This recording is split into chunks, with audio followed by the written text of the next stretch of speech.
नमस्कार, आपका स्वागत है। आप देखिए एनडीबी, मैं हूं आपके साथ निशा। भिवंडी कांग्रेस पार्टी शहर जिला अध्यक्ष रशीद ताहिर मोमीम और उनकी कमेटी की ओर से एक प्रेस कॉन्फ्रेंस का आयोजन। भिवंडी कांग्रेस पार्टी शहर जिला अध्यक्ष रशीद ताहिर मोमीम और उनकी कमेटी की ओर से एक प्रेस कॉन्फ्रेंस का आयोजन रविवार को किया गया। प्रेस कॉन्फ्रेंस करने का एकमात्र उद्देश्य था कि किसी तरह भिवंडी के नेता लोग भिवंडी के लोगों को गुमराह करने का काम कर रहे हैं। साथ ही साथ किस तरह से बिना काम किए इसका उसका श्रेय ले जाए, बस हमेशा उनका ध्यान इस पर ही रहता है। वही कांग्रेस के लोगों ने यह भी कहा कि कांग्रेस ही एकमात्र ऐसी पार्टी है जो हमेशा विकास करने का काम करने का सोचती है, न किसी के ऊपर तंज कसी है, न कसना चाहती है। वही कांग्रेस के लोगों द्वारा यह भी आरोप लगाया जाता है कि इसके पहले जो भी कांग्रेस के अध्यक्ष थे वह सिर्फ और सिर्फ कांग्रेस बेचने का काम किए हैं, न कि शहर के विकास के लिए कोई काम किए है। वही कांग्रेस पार्टी के लोगों ने यह भी कहा कि भिवंडी शहर में कुछ दलाल है जिनको हम भिवंडी के महानगर पालिका से सफाया तो करेंगे, साथ ही साथ शहर से भी सफाया करेंगे। यदि भिवंडी शहर का विकास करना है तो इनका सफाया करना बहुत जरूरी है, ऐसा आरोप कांग्रेस पार्टी के लोगों ने लगाया है। वही राष्ट्रवादी भिवंडी शहर जिला अध्यक्ष ने आरोप लगाया था कि राष्ट्रवादी के साथ साथ कांग्रेस पार्टी को भी निधि राष्ट्रवादी पार्टी ने दिया है, जिसका उत्तर देते हुए कांग्रेस के लोगों ने बताया कि राष्ट्रवादी पार्टी से पहले 30 मार्च 6 करोड़ दिया गया था। वही राष्ट्रवादी पार्टी को 19 अप्रैल को 7 करोड़ दिया गया। वही कांग्रेस के लोगों ने कहा कि भिवंडी शहर में जो बहरूपिया घूम रहे हैं उसके बहकावे में आप ना आए, क्योंकि इससे पहले उसने 10 साल कांग्रेस में रहकर सिर्फ और सिर्फ भिवंडी शहर और पार्टी को बेचने का काम किया है, ना कोई विकास करने का काम किया है। वह इस प्रेस कॉन्फ्रेंस में खासकर उपस्थित जावेद फारूकी, शकील पापा, अरफत खान, अर्शी आजमी, परवेज खान आदि लोग उपस्थित रहे। देखिए, पिछले 2-3 दिन से कई प्रेस रिपोर्टर्स का, आपके इलेक्ट्रॉनिक मीडिया का, कई लोगों का मेरे पास फोन आ रहा था कि निधि के ताल्लुक से जो government of Maharashtra urban development department की तरफ से भिवंडी शहर में मूलभूत सुविधा के लिए एक 7 करोड़ रुपया और एक 6 करोड़ रुपया, इस तरह से जो फंड का लेटर आया था, इस ताल्लुक से हमारे honourable deputy chief minister Ajit Pawar ji, जो कि प्लानिंग मिनिस्टर भी हैं, साथ ही मेरा खुद कभी पिछले जुम्मा को जो राष्ट्रवादी की तरफ से जो जलसा हुआ उसमें नाम लिया गया। मैं अजीत पवार साहब को बहुत पहले से जानता हूँ। गालिबन मैं समझता हूँ कि पहली मरतबा मैं जब एमएलए हुआ 1999 में, तब से मैं जानता हूँ और मैं इस बात को मानता हूँ कि सियासत के अंदर मर्दांगी के साथ अगर कोई आदमी सच्चाई के साथ खड़ा रहता है तो वो अजीत पवार है। सच्चाई के साथ रहने वालों में एक बड़ा चेहरा है और अजीत पवार कभी भी किसी दूसरे का क्रेडिट जो है अपने सर कभी भी लेने की कोशिश नहीं करेंगे। जो 18 नगर सेवक का मामला है या मालेगांव का जो मामला है, मैं बिल्कुल दावे के साथ कह सकता हूं कि अगर अजीत पवार के पास अगर ये लोग जाते पार्टी में शामिल होने के लिए तो अजीत पवार उनसे कहते, और मैं देखा हूं कई लोगों को उन्होंने कहा भी है इससे पहले कि आप पहले अपने पद का राजीनामा दीजिए, फिर अपनी पार्टी का राजीनामा दीजिए, उसके बाद हमारी पार्टी में अगर आते हैं तो हम आपको पूरी ताकत देंगे। मामला निधि का जो मामला है, हम लोग हमेशा से, जब से ये महापौर का इलेक्शन हुआ और उसके बाद कांग्रेस के जो लोग थे, जो कांग्रेस के साथ मजबूती के साथ खड़े रहे, भिवंडी शहर महानगर पालिका में सबसे बड़ी पार्टी होने के बावजूद उनके काम को रोका जाता था, उनका काम नहीं होता था। और ये शिकायत हम लोग जो है कई मरतबा हमने कमिश्नर से भी की और काम कराने की हमको तरीका सब मालूम है, किस तरह से काम होता है, वो तरीके से हम लोग काम करने की कोशिश करते रहते हैं। लेकिन हम पार्टी हाईकमांड को हमेशा कहते थे, इससे पहले हमारे प्रेसिडेंट बाला साहब थोराट साहब थे, अशोक चौहान साहब थे, उनके पास हमने कहा है, नाना पटोले जी आज हमारे प्रेसिडेंट, उनसे हम कहते हैं कि हमारे कॉरपोरेटर को कुछ निधि दी जाए मूलभूत सुविधा के लिए, जो बेसिक एमिनिटीज़ है, बेसिक ज़रूरतें हैं उसके लिए, ताकि हर कॉरपोरेटर, कई सालों से हम देख रहे थे कि पूरे शहर में पिछले 3-4 साल के अंदर जो है आप लोग देखे होंगे कि शहर का सब काम बिल्कुल ठप पड़ा हुआ था, कोई काम होता नहीं था। जब काम लेके जाते थे तो यही कहा जाता था कि निधि नहीं है, पैसा नहीं है कॉरपोरेशन में। हालांकि ये सब बेकार बातें। और इस ताल्लुक से, शहर के रोड के ताल्लुक से कांग्रेस पार्टी ने 2 मरतबा इस कॉरपोरेशन के सामने एक जबरदस्त मोर्चा किया। कॉरपोरेशन की ऑफिस को ताला लगाने की भी हमने कोशिश की। हमको बाला साहब थोराट साहब, जो कि विधिमंडल के नेता भी हैं, उन्होंने कहा कि नहीं, हम लोग जो है एकनाथ शिंदे जी से बात करके, वो अर्बन डेवलपमेंट के मिनिस्टर, और आपकी मूलभूत सुविधा के लिए हम लोग आपको फंड देने की कोशिश करते हैं।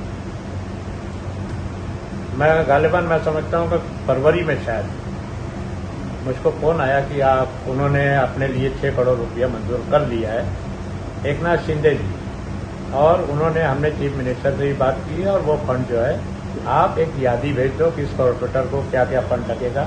मैक्सिमम लिमिट उसकी 6 करोड़ रुपया है। और हमने अर्जेंट में सबका लेटर लेके जो जो काम की लिस्ट थी लेकर हमने बाला साहब थोराट साहब के पास भेज दिया था। और 30 मार्च को, उससे 2-4 दिन पहले मंजूर हुई हमारी 6 करोड़ रुपए की निधि, और 30 मार्च को उसका GR निकल गया। 3 अप्रैल से हमारा रमज़ान शुरू हो रहा था। आप सभी जानते हो कि रमज़ान में मैं कहीं जाता नहीं। कुछ लोग अवतार पार्टी में बुलाते हैं, कुछ लोग दूसरे प्रोग्राम में बुलाते हैं, लेकिन मैं ना भिवंडी में ना बम्बई में, और मैं बिल्कुल बम्बई भी नहीं जाता। ये मेरा कई सालों से दस्तूर रहा है। हमारा GR आ गया 30 मार्च का। मैं रमज़ान की वजह से एक्टिव नहीं रहा। राष्ट्रवादी का GR, जब हमारा GR निकलने के बाद राष्ट्रवादी वाले पीछे पड़े होंगे कि भाई कांग्रेस का GR निकल गया, हमारा नहीं निकल रहा है अभी तक। फिर उनका GR जो है, और आप देखो कि जब राइवलरी चलती है तो कुछ कमज़ोर किस्म के जो लीडर रहते हैं, वो, जैसे हमारे एक मोहल्ले में एक व्यक्ति है, बहुत पैसे वाला है, उसका घर पुराना है, बाजू वाले ने अगर बनाया तो उससे 6 इंच ऊंचा बनाया, ना तो उससे मैं ऊपर हूँ। यही मुझको यहाँ दिख रहा है। हमारा 6 करोड़ रुपया जब GR निकल गया तो उसके बाद इन्होंने 7 करोड़ रुपये का GR निकाला, जबकि इनके 8 नगर सेवक हैं, वो भी हमारे गए हुए इनमें शामिल हुए हैं। खैर, उस पर हमको कोई एतराज़ नहीं है। ये GR की कॉपी है। हमारा GR 30 मार्च का है, और उनका GR गालिबन मैं समझता हूँ कि ये 19 अप्रैल 2022 का। दोनों का हेड से मैं मूलभूत सुविधा का, और अजीत पवार का इसमें कोई भी रोल नहीं है। और जिसमें रोल रहेगा, अजीत पवार की हम बहुत तारीफ करते हैं। अजीत पवार को खुद फंड देने का इख्तियार है। कुछ मामलात ऐसे रहते हैं जिसके लिए वो अपना फंड देते हैं। मैं आपको एक उदाहरण दे रहा हूँ कि मैं जब समाजवादी से MLA था, उस वक्त हाड़ी पार के रोड के लिए कहीं मेरा एडजस्टमेंट नहीं, ये पाइपलाइन के लिए कुछ एडजस्टमेंट नहीं होता था। मैं इसने जाके अजीत पवार से मिला, और अजीत पवार साहब को कहा कि भाई, इनका जितना पानी का पाइपलाइन आधा चोरी हो जाता है, इनके लिए एक बाईपास लाइन दो जिसके ऊपर चोरी करने की कोई गुंजाइश नहीं हो। उन्होंने सबको बुलाया और पूछा क्या एस्टीमेट बनेगा। उन्होंने 2 करोड़ रुपया सैंक्शन किया।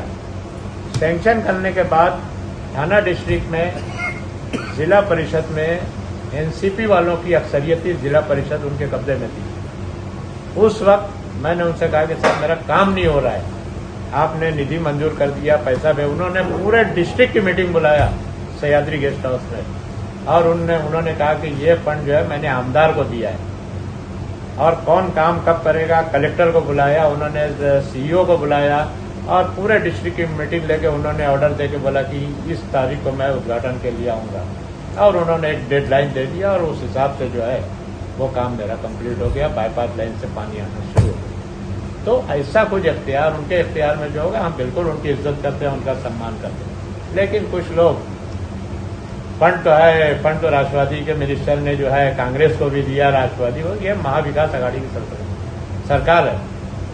महाविकास आघाड़ी की सरकार जो है, उसका मुखिया जो है शिवसेना है, चीफ मिनिस्टर है, और जो भी फंड मंजूर होता है वो कैबिनेट में होता है। कैबिनेट में सब लोग रहते हैं। ये बात मैं आप लोगों को कहना चाहूँगा, और मैं ये चाहूँगा कि बजाय इस किस्म की सतही बातों के, आप भी पॉलिटिक्स में, हम भी पॉलिटिक्स में, इस शहर में बहुत काम है, और काम के ताल्लुक से आप लोग जो है आइए आप काम बताइए, आप उसकी पब्लिसिटी लीजिए। अगर आपने सच्चाई के साथ वो काम किया तो हम आपकी तारीफ करेंगे, लेकिन अगर कोई और काम करता है तो आपको उसकी सराहना करनी चाहिए। इससे पहले पावर लूम का मसला था, आप सभी लोग जानते हो। एक ऐलान भी नहीं हुआ था, हम लोग बंबई में थे और यहाँ पे होर्डिंग लगना चालू हो गई। सिर्फ ये बात हुई थी कि इसको सब्सिडी रद्द नहीं की जाएगी, लेकिन मुझको काम करने का तरीका मालूम है। हमने एक नितिन राउत साहब से मीटिंग ली, उसको हाउस में किस तरह से ऐलान होना चाहिए। पहले दिन ऐलान बिल्कुल वैक था, यानी गोल गोल घूमते रहो आप, लेकिन सेकंड डे हमने नितिन राउत साहब से कहा, अजीत पवार साहब का उस वक्त भी ऐलान क्लियर नहीं था।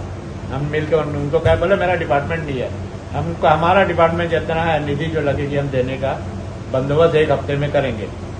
लेकिन नितिन राउत ने भी वहां पर गोल गोल जवाब दिया था हाउस के अंदर। लेकिन सेकंड डे जब हम लोग वहां पर गए, हमने उनको बताया कि साहब ये मामला है और आप इसका हाउस में, तब उन्होंने क्लियर ऐलान किया। और हाउस के ऐलान के बाद उस वक्त हमारे माजी खासदार थे हमारे साथ, तारिक फारूकी थे और कई काफ़ी लोग थे हमारे साथ। इन सब लोगों को लेके हम लोग मंत्रालय में एक बैठक ली है। विधान भवन में एंट्री काफ़ी लोगों की नहीं थी, हम लोग तो हमारी एंट्री थी। वहाँ पर बैठक लेके हमने जो बात बताया, उन्होंने बैठक लेके वहाँ पे टोरेंट वालों को बुलाया, मालेगांव के जो है डिस्ट्रीब्यूशन कंपनी जो है कलकत्ता पावर्स को, ये वो लोग थे, आपके MSDCL के लोग थे, और सही बातें डिस्कस करके हमने कहा कि 2 दिन के अंदर आप GR निकालो इससे। जब तक आपका GR जो है MSDCL और टोरेंट में नहीं जाएगा तब तक हमको सब्सिडी काट के नहीं मिलेगा। और GR निकला, GR निकलने के बाद वो जो है सब्सिडी काटने का काम जो है इन्होंने किया। फिर भी जनवरी फरवरी का माह जो है उनको सब्सिडी कटी नहीं, GR में कुछ थोड़ा सा कसर रह गई थी, तो 2 महीने की सब्सिडी का GR भी हम लोग पीछे पड़ के, रमज़ान में मैं जा नहीं सका, रमज़ान के बाद हमने दौड़ भाग करके वो GR भी हमने निकाला। तो सिर्फ होर्डिंग लगाने से और ये सब से हट के ना पॉजिटिव काम कीजिए। इस शहर में बहुत काम है और ये शहर में इतना निधि आती है, इतना पैसा आता है, सब मेरा भी कहना है कि सब करप्शन का जो है शिकार हो जाता है। आप भी 10 साल तक कांग्रेस के प्रेसिडेंट रहे, 10 साल में आपने कांग्रेस के प्रेसिडेंट रहते हुए क्या काम किया आप बताइए। मैंने तो, मुझको बहुत टाइम नहीं हुआ है, लेकिन हमने सब्सिडी का मामला कांग्रेस के मंत्री से दबाव डाल के, कपड़ा मंत्री असलम शेख पर दबाव डाल के, आपके जो है क्या नाम है नितिन राउत साहब से हमने दबाव डाल के काम किया। इस काम के लिए बाला साहब थोराट साहब के पास हमने कई मरतबा हमने विजिट दिया निधि के लिए। ये किए, ये लोग बता दिए हमने जो है 5 करोड़ रुपया माइनॉरिटी की निधि लाए। अरे माइनॉरिटी की निधि मेयर और डिप्टी मेयर ये लोग अपने तवज्जुह से, अपनी कोशिश से लाए होंगे, कोई पार्टी के उसके ऊपर नहीं आया वो। और मेरा ये कहना है कि पार्टी की ये जो माइनॉरिटी की जो निधि है, आप बताइए कि मेयर के वार्ड में तो कौन सी माइनॉरिटी की निधि की जरूरत है, लेकिन मेयर डिप्टी मेयर अपना अपना पार्टी। देखिए ये 6 करोड़ रुपया हमने सभी कॉर्पोरेटर से हमने उनके वार्ड से वो मांगा हमने कि आपके वार्ड पे जो काम है उसकी यादी दो। वो यादी हमने हमारे क्या नाम है रेवेन्यू मिनिस्टर जो हमारे विधि मंडल के जो नेता हैं बाला साहब थोराट साहब, उनको यादी भेजी और उसके ऊपर उन्होंने निधि हमको मंजूर करके दी है। अब जो है डिटेल एस्टीमेट जो लगता है वो डिटेल एस्टीमेट तैयार होता है, वो प्लानिंग अथॉरिटी को यहाँ पे भेजा जाएगा और वहाँ से जो है ये मिलेगा डिटेल एस्टीमेट।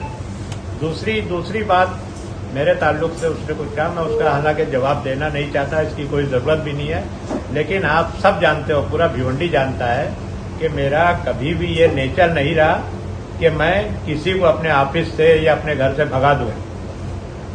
जहां तक वहां विकास और डेवलपमेंट का ताल्लुक है, आपको याद होगा एक जनरेशन पास हो गई है।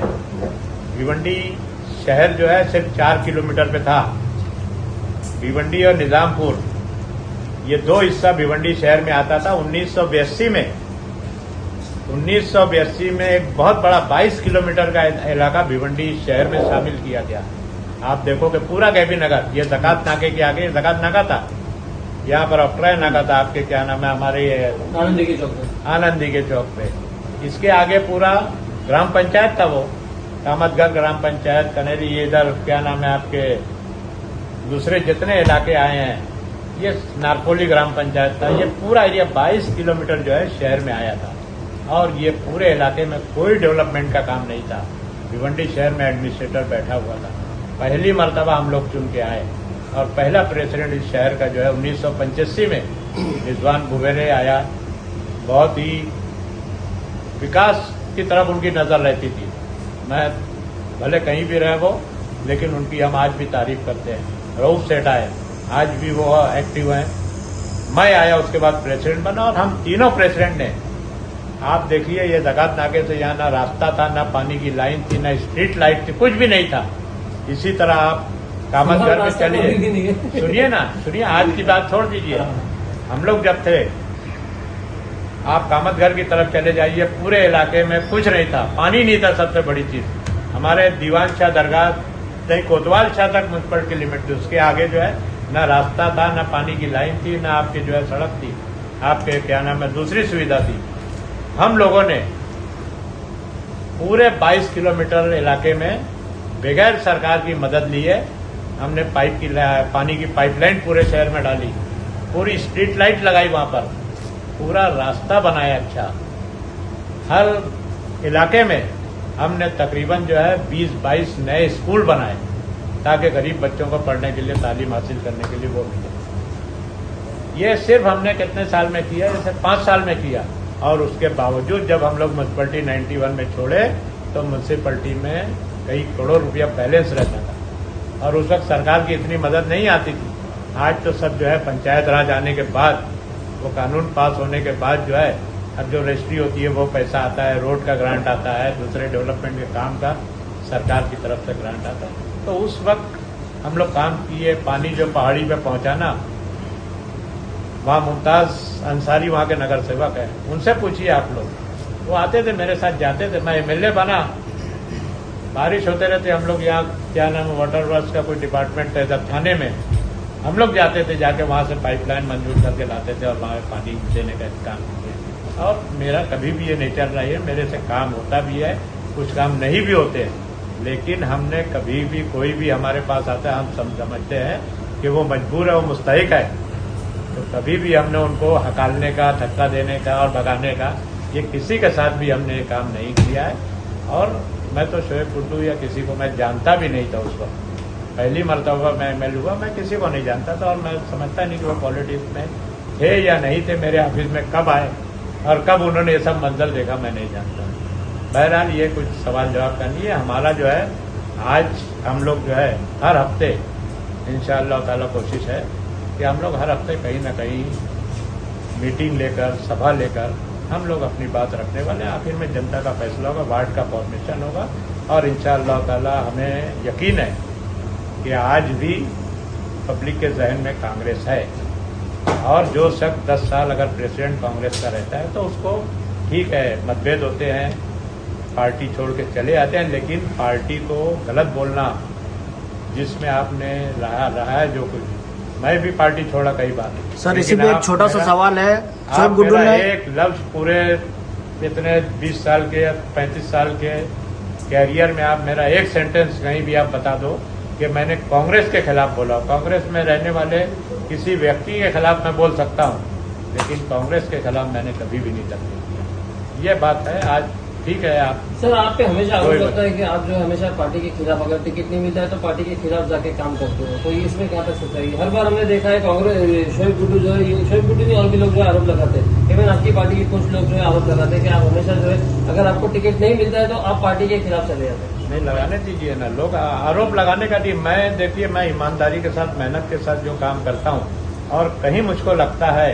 कि ये पार्टी के साथ नाइंसाफी हो रही है, जिसको टिकट दिया जा रहा है वो अगर उस काबिल नहीं है, तो मैं एहतजाज करता हूँ उसके लिए, मैं बगावत करता हूँ, मैं गद्दारी कभी नहीं करता। मतलब आप मैं रह के ना, मतलब आप मानते थे कि 2019 में शोएब गुड्डू एमएलए के टिकट के काबिल नहीं थे? हाँ, मैं कहाँ उनके खिलाफ गया? 2019 में नहीं किया मैं उनके खिलाफ, आपने तो MIM का काम किया था। नहीं किया मैंने। आप बता दो, एक इंसिडेंट मुझको बता दो कि मैंने MIM का काम किया। लेकिन मेरे पास एक ताकत है, मेरे मानने वाले लोग जो है बहुत बड़ी तादाद में है। मैं कैसे भी खड़ा रहता हूँ, मेरे को 16 से 20 हज़ार वोट मिलता है, चाहे आज़ाद रहा, चाहे किसी पार्टी से रहा, कैसे भी रहा। और 2019 के इलेक्शन में मैं आपको बता देता हूँ, मैं टिकट के लिए अहमद पटेल साहब मरहूम उनके घर पे गया था। अनीस अहमद हमारे साथ में थे और वहाँ अहमद पटेल साहब ने मुझसे कहा था कि यार ठीक है, मैं कोशिश करता हूँ आपके लिए, लेकिन आप हर इलेक्शन क्यों लड़ते हो। तो वहाँ मैंने उनसे वादा किया था कि साहब ये इलेक्शन में नहीं लड़ूंगा, और उसके उनकी जो मैंने वादा किया था मैंने नहीं लड़ा। उनको फ़ोन करके बोल भी दिया मैं कि मैं साहब मैं आपसे वादा किया था मैं इलेक्शन नहीं लड़ूंगा। अब लोग को जो है उनकी अपनी ताकत नहीं होगी, वो लड़े कहाँ इलेक्शन। आप बताइए कि अगर वो इलेक्शन लड़े हैं तो कांग्रेस के उम्मीदवार को इतना कम वोट कभी नहीं मिलता, चाहे कोई किसका भी काम करे। ये कांग्रेस की साख है। कांग्रेस का उम्मीदवार रात में जो है 12 बजे सोशल मीडिया बोलता है मैं बैठा नहीं हूँ। क्या मैसेज ये शहर को दे रहे हैं? इतने बड़े शहर को क्या मैसेज आप देना चाह रहे हो, ये बताइए ना। कांग्रेस की हेड ऑफिस टूट जाती है, सेंट्रल ऑफिस टूट जाती है और सेंट्रल ऑफिस दोबारा बनाई नहीं जाती। क्या मैसेज आप शहर को दे रहे हो? इतनी बड़ी पार्टी से आप लड़ रहे हो और भिवंडी में सिर्फ कांग्रेस है, दूसरी पार्टी तो किसी तरह से आ जाती है। लेकिन अगर ईमानदारी के साथ लड़ने वाला लड़ेगा ना, मैंने कहा उस वक्त कि मैं अगर होता ना, मैं कैसे भी होता, ताकत रहे जीते हारे सब अल्लाह के हाथ में, बात की बात है। लेकिन सेंट्रल ऑफिस अगर टूटती तो एक घंटे के अंदर दूसरी सेंट्रल ऑफिस बन जाना चाहिए था। तो लेकिन आप तो और कांग्रेस का उम्मीदवार जीते या हारे, किसी भी सूरत में उसको ये नहीं बोलना चाहिए था मैं खड़ा हूं, मैं बैठा नहीं हूं। ये क्या मैसेज शहर को आप दे रहे हो, ये मैं कहना चाहता हूँ। बाकी जो है, बाकी इस सब बातों का मैं खुलासा है इंशाअल्लाह। राष्ट्रवादी के खिलाफ मेरा कोई आरोप नहीं है।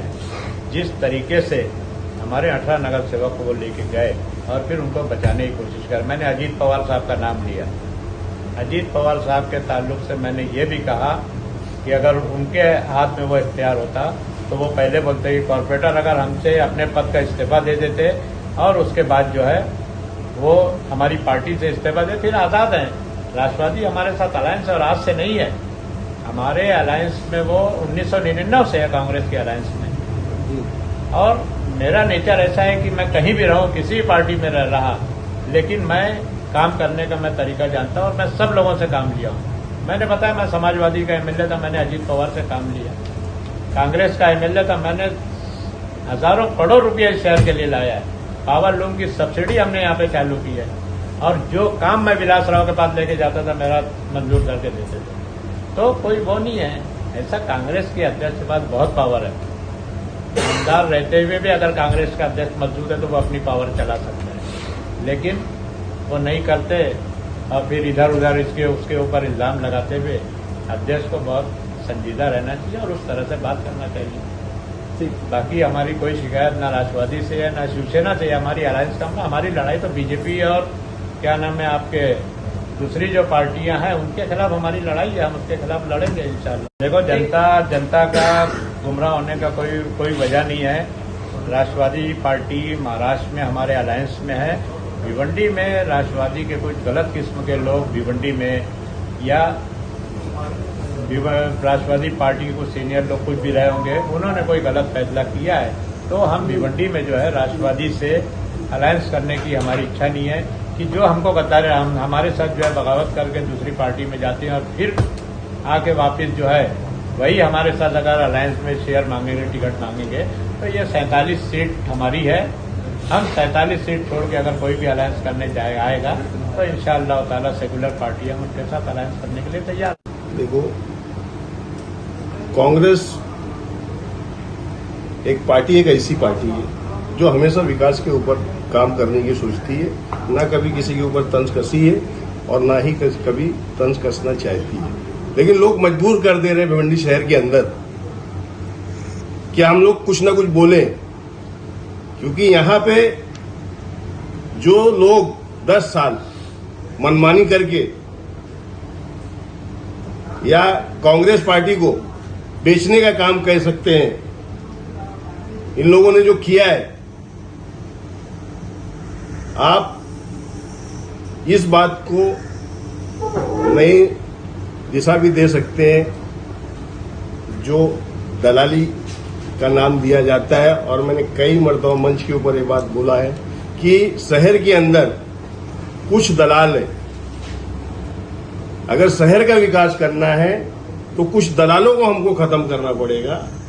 और कांग्रेस पार्टी भिवंडी शहर के अंदर ये ठान चुकी है कि दलालों को म्युनिसिपैलिटी कॉरपोरेशन से सफाया तो करेंगे ही, इंशाअल्लाह उनको शहर से भी हम लोग सफाया करेंगे। और 2 दिन पहले केदवई नगर में एक मंच लगा था, उस मंच पे राष्ट्रवादी का अध्यक्ष जो अभी अभी गया है, जो शायद आप लोगों के बीच में बोला कि 8 महीने में जो मैंने सीखा विकास कैसे होता है, तो मैं आपके चैनल के माध्यम से पूरे शहर वासियों को और आप पत्रकार बंधु भाइयों को ये बताना चाहता हूं कि वो 10 साल कांग्रेस में सिर्फ दलाली किया है, ना कि विकास किया है। आज वो तंज कर रहा है कि कांग्रेस के बड़े लीडर मंत्री काम नहीं करते हैं। आज भिवंडी शहर में रशीद ताहिर मोमिन की अध्यक्षता में यही कांग्रेस पार्टी, वही बड़े लीडर जो ऊपर बैठे हुए हैं, वो बराबर काम कर रहे हैं और बराबर सुन रहे हैं। आज निधि आई है, अभी अभी मैंने पेपर दिया है, ये निधि हमारी पहले आई हुई है। 6 करोड़ की निधि हमारी 30 मार्च को पास हुई है और इनकी निधि कभी आई है? 19 अप्रैल को। अब ये मेरे को आप लोग बताओ कि काम कौन कर रहा है, कांग्रेस कर रही है या राष्ट्रवादी? मैं राष्ट्रवादी को गलत नहीं बोलूंगा, लेकिन भिवंडी शहर के अंदर जो राष्ट्रवादी चला रहे, वो राष्ट्रवादी नहीं चला रहे, सिर्फ दलाली चला रहे। मैं आप सबके चैनल के माध्यम से उस बहरूपिया को, उस मदारी को मैं ये बोलना चाहूंगा कि तू सिर्फ दलाल था और दलाली रहेगा। तू विकास नहीं कर सकता शहर का, तू विनाश कर सकता है शहर का। तो इसलिए पार्टी चेंज करके यहां से तेरी दुकान बंद हुई, तू नई जगह तूने दुकान बनाया है। और एक चीज मैं आपको बता देता हूं, 7 करोड़ रुपया जो निधि लेके आया है, वो जो 18 नगर सेवकों को देने की बात की है, उस 18 नगर सेवकों से 10% दलाली मांग रहा है, 10% दलाली मांग रहा है वो। अब आप लोग ये बताओ कि काम कब होगा? जब वो दलाली 10% उसमें से लेगा। 10% का मतलब है 70 लाख रुपया वो दलाली ले रहा है। विकास कहां से होगा? ये शहर को समझना है, भिवंडी शहर की जनता को समझना है कि अगर हमको विकास करना है तो ऐसे लुटेरों को उजाड़ के फेंकना पड़ेगा। एक हमारे बाजू में मिल्लत नगर में उप महाचोर जिसको बोला जाता है, उसको भी आपके चैनल के माध्यम से बताना चाहूंगा कि वो कांग्रेस नहीं थी जो दलाल लोग चलाते थे। आज कांग्रेस के अंदर ईमानदार लोग भिवंडी शहर के अंदर बैठे हैं, और जहां भी दलाली की बात आएगी वहां कांग्रेस खड़ी मिलेगी। किसी को दलाली करने नहीं देंगे हम लोग, सिर्फ काम होगा। आज भिवंडी शहर के अंदर जो रोड रास्ते बन रहे हैं, वो हमारे रशीद ताहिर मोमिन साहब की देन है। इसका गवाह 3 से 4 मरतबा म्युनिसिपैलिटी कॉरपोरेशन के सामने हमारी पार्टी ने धरना दिया है, हमारे लोगों ने धरना दिया है। चाहे वो कमिश्नर पंकज आसिया हो या अभी जो कमिश्नर देशमुख साहब गए हैं, उनके पास भी आप डेलीगेशन चेक करने जाएंगे तो सबसे ज्यादा अगर किसी का डेलीगेशन निकलेगा तो वो कांग्रेस पार्टी का निकलेगा। तो हम लोग विकास करने वाले लोग हैं, और ये लोग जो बैठे हैं ये विनाश करने वाले शहर में है। तो मैं यही बोलूंगा आपके चैनल के माध्यम से भिवंडी शहर के वासियों को कि इनकी बातों में मत आओ। ये लोगों को बोलते हैं दलाल, अरे ये खुद दलाल है। अगर आपको इनकी दलाली जानना है तो ज्यादा दूर जाने की जरूरत नहीं है, यहीं बाजू में खाड़ी पार्क है, आप वहां पे चले जाओ, एक एक बच्चा बताएगा कि किस तरीके से दलाली हुई। जावेद भाई, ये तो जिस तरह से आपने कहा कि आपकी निधि पहले आई 6 करोड़ की, बाद में इन्होंने 7 करोड़ की निधि लाया, तो कहीं ना कहीं ये कंपटीशन बोलेंगे, और कंपटीशन में जो है वो शहर का ही फायदा हो रहा है। अगर 6 करोड़ आप लाए और 7 करोड़ ये लोग ने लाके जो है वो शहर के विकास के लिए ही लगेगा, कहीं ना कहीं मूलभूत सुविधा के लिए ही वो पैसा आया है, तो इसमें भी दलाली कहाँ से आ गई? अल्हम्दुलिल्लाह, मैं चाहता हूं कंपटीशन में अगर शहर का विकास होता है तो मैं सहमत हूं। अगर शहर का विकास कंपटीशन से होता है, कंपटीशन में होने की वजह से शहर का विकास होता है, तो मैं उसमें सहमत हूं। लेकिन जो 10% दलाली जो खाने की बात हो रही, उसका क्या? ऐसे लोगों का भिवंडी शहर साथ नहीं देना चाहिए। मैं यही बोलना चाहता हूं पूरे शहरवासियों को, जो काम करता है वो कोई भी पार्टी से हो, जैसा अभी हमारे रशीद ताहिर साहब ने एकदम कायदे के अल्फाज में किस तरीके से काम किया जाता है, इनको यही नहीं पता है। और ये मुझसे मंच पे खड़े होकर बोलते हैं कि बेवकूफ को पता नहीं है कि निधि आती कैसे है। मैं उस बेवकूफ से पूछता हूं कि तुझे पता है कि निधि आती कैसे है? तू बता दे मेरे को, तू बता दे कि निधि आती कैसे है।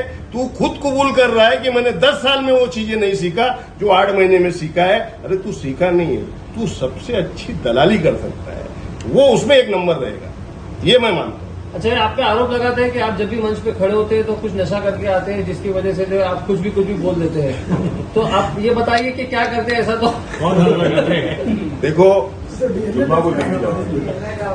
जहां नशे की बात आती है, मैं तो बराबर सिगरेट भी नहीं पीता हूं, नशा तो बहुत दूर की बात है। शौकीन कभी कभार अगर मुझे लगा कि सिगरेट पी लेना चाहिए तो मैं पी लेता हूं, लेकिन मैंने जो सुना है, जो शहर ने बोला है कि लोग एमडी खा के भी मंच पे बात कर रहे हैं, चरस पी के भी लोग बात कर रहे हैं, तो आपको खुद इस चीज का पता चल जाएगा कि कौन नशे में बात कर रहा है, कौन अच्छी बात कर रहा है, कौन शहर के विकास के हित में बात कर रहा है। और मैं आपके चैनल से पूरे शहर को बोलता हूं कि साबित करके दिखाओ कि हम लोगों ने कहीं दलाली किया है, और हम साबित करके तुमको दिखाएंगे कि तुमने कितनी जगह दलाली किया है। ये जो 10% की बात करें, क्या इसके पास आपके पास कुछ है, प्रमाण है? जब उसकी जरूरत पड़ेगी तो वो भी इंशाल्लाह आ जाएगा।